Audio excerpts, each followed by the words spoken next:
Welcome to yet another video on our channel, another short video review. This time about the thermal attachment made by Pulsar. It is made in Lithuania in their new facility by the company Pulsar, and it's a thermal imaging clip-on device. There are 4 devices in the core lineup. They were all presented at SHOT Show 2017 and at EVA in Nuremberg in 2017, and we believe that they are going to be extremely popular since these are the first affordable thermal clip-ons. Clip-ons are especially popular in some parts of Europe where thermal rifle scopes are not allowed, while the clip-ons are. This is quite a few countries like this, and I think that this course, the thermal night vision, well, not night vision, I apologize, thermal clip-on adapters will sell really well at these markets. This particular model here is an FXQ55. It's basically the same device like an FXQ38, like this one. So it's the same device with a 38mm lens. The difference is that this part, which serves to connect the rifle scope to the device on this 35 model, is fixed, so you're not able to you're able to remove the monocular, but you're not able to remove this part from the device, while with an FX38 you are able to remove it, and then you have a smaller and shorter monocular to use it as a viewing device. Apart from that, all other things are the same. So the difference is only that this middle part is fixed on the FXQ35, and that you have a much bigger 5-time magnifying monocular, the same like you can use on the digital forward adapters from Pulsar. I will remove the FXQ38 model. So this device has a 1-time magnification in this setting. When you put it on your daytime scope, it has the same adapter as the digital forward devices, like the DFA75. So you can easily use then their original adapter for the scopes, or the non-original versions like those made by Rusan. You just connect this to on this bayonet, and then you put a scope here, and it works like a thermal clip-on. With the monocular, it has a 5-time magnification. Without, it has a 1-time magnification. It also offers 2 times digital magnification. As you can see, there is an outer ring on the housing around the 38mm lens, which has a function of focusing. So you focus the target here, and then on the monocular you can focus the display so that you're able to see the display clear here. It weighs approximately 400 grams, so it's really light compared to all traditional night vision clip-ons, and with a performance which outclasses almost all night vision attachments. This is quite a big plus. So it's lighter, it's smaller, and it works better in some aspects.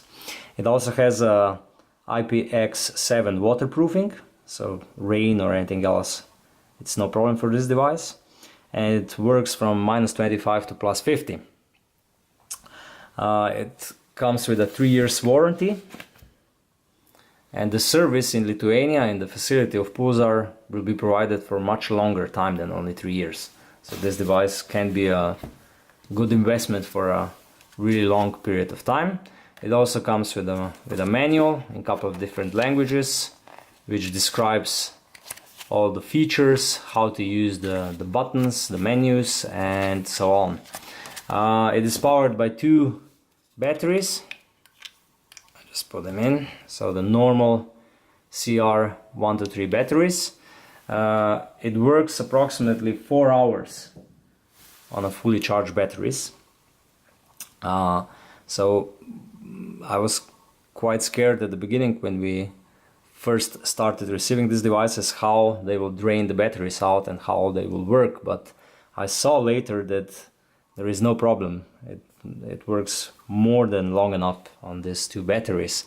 It also offers a possibility with a small accessory that you're able to charge it or to power it with an external battery, with an external power source. I think this is also a good feature for someone who would really like to use it for a longer, for the longer operating time. As you can see, on top of the housing you have a fully sealed 4 buttons for the menus. The power button, you power on the device with this button, then you have left and right button and the menu button down here. With left and right you enter with a short press immediately into a menu where you can, well, it's not a menu actually, you just press the button and you change the brightness of the display. And then with a short press of the menu button you toggle between brightness and contrast, and you just go up and down with this left and right in the brightness and contrast. With a longer press of the menu button you enter the menu when you have a couple of different options. You can choose the calibration mode, either automatic, semi-automatic or manual. The calibration in automatic form means that that the sensor is recalibrated every half a minute or something like that, so the picture freezes for approximately 1 minute, and then you again get optimal performance and optimal reading of all the details. Well, in the menu you can also choose the mode.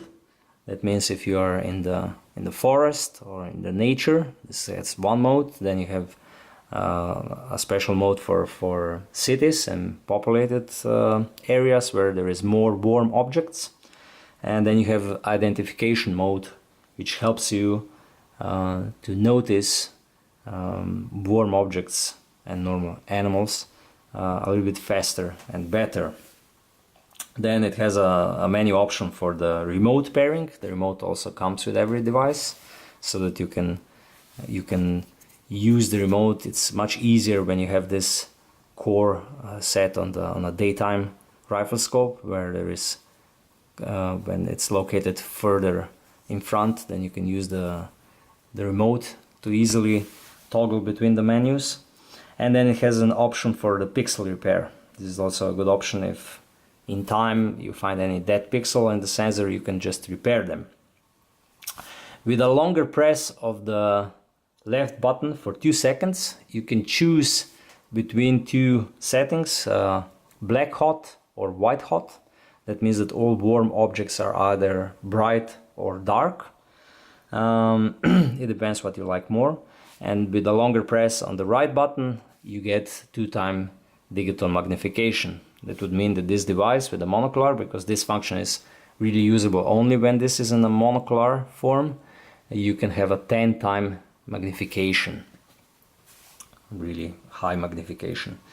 Then you have one additional option. If you press the left button and the menu button for 2 seconds together combined, you enter the setting where you can zero the device. That means that if you put this device on your daytime rifle scope and the point of impact changes, then you're able to reset the whole display and everything, so that you zero this device in. Again, this is something what is really smart to do the first time when you use it. Then this setting is saved, so you're not, it's no need to do it more than 1 time only. We will do a special blog post and a video how this is done. If you Google it, you will find it. If I talk a little bit about the optical performance, this device has a sensor with a pixel count of 384 by 288. The pixel size is 17 microns, so it has a really small pixels, and that means that you see a lot of detail when you use it. And it has a sensor, it has a display in which you watch in with a pixel count of 640 by 480. This display is good enough so that you can use it with a daytime scope all the way up to magnification 6. So 6 or 7 is the limiting magnification. Still see clear image without individual pixels being too pronounced. It has a green display, so it only has one color option, and in general it has a lot less options in menus. It has no connectivity with smartphones and so on. If you compare them to Helion's, the Helion thermal scopes which Pulsar makes, this device is far more basic, but of course much more usable because it enables you to use it as a clip-on device. Detection range is around 1,400 meters.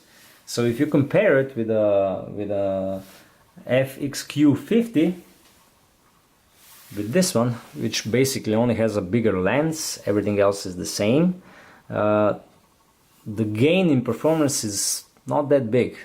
Even the lens on this device is a little bit bigger in general, and of course the detection range is 400 meters better, but when you actually use it, it's not such a big difference.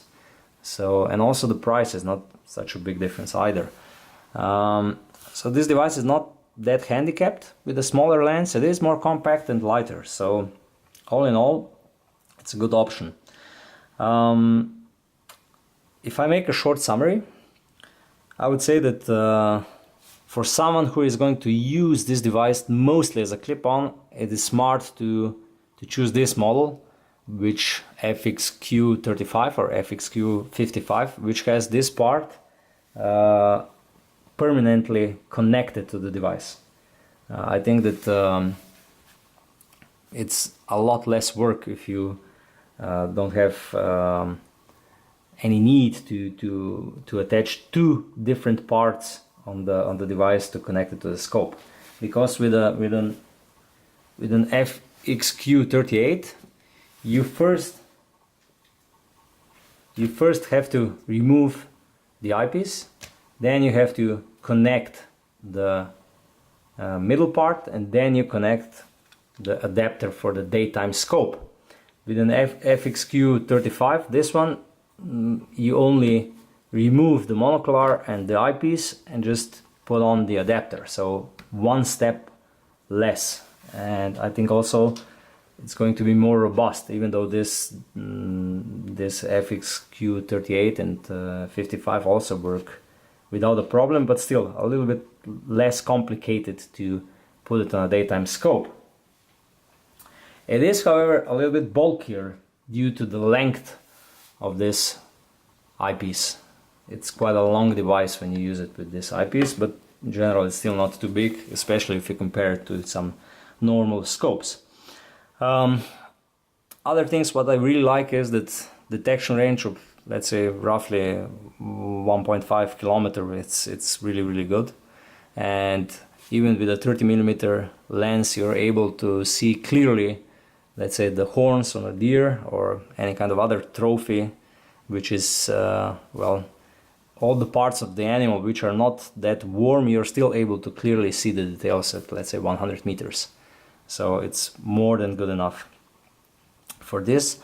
A big plus is also the build quality. The device is really nicely made. Also features like this, that you have the cap for the battery compartment is on a small string, so you're not able to lose it. And the waterproofness, the lightness, only 400 grams, everything. This is it's really good, and a good plus for this device.